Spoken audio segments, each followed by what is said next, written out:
Man, there's really this concept of figuring it out. This life is this constant tension between starting to know, trying to know, and actually knowing. You know, I think a lot of us go wrong in that regard where we try to skip that process.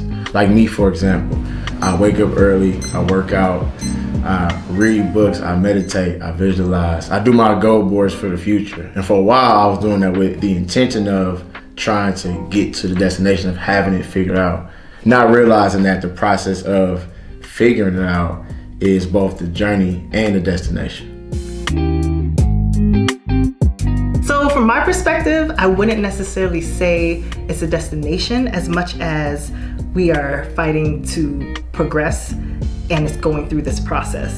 And so the process is really what we're achieving. You know, like when we just focus on only an end goal, you get limited. You miss out on so much. But if we're willing to leave a legacy, that's the purpose. Like we're here to make a change and to do something worthwhile, then you really got to go through that process. And that's what we're trying to figure out.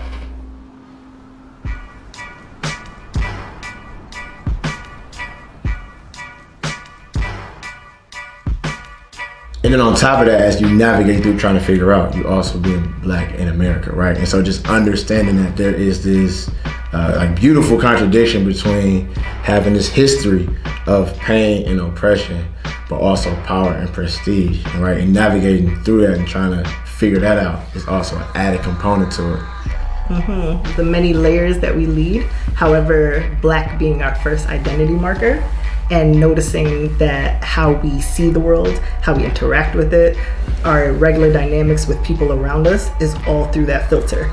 I'm Black and I know you see that. So what are you thinking about it? Just trying to figure out how do we actually navigate our lives through spaces that aren't meant for us to be there. Yeah, and so that's what the podcast is talking about, all of that. And as we go through that, man, we might be right. We might be wrong. But at the end of the day, we're just young, Black, and figure it out.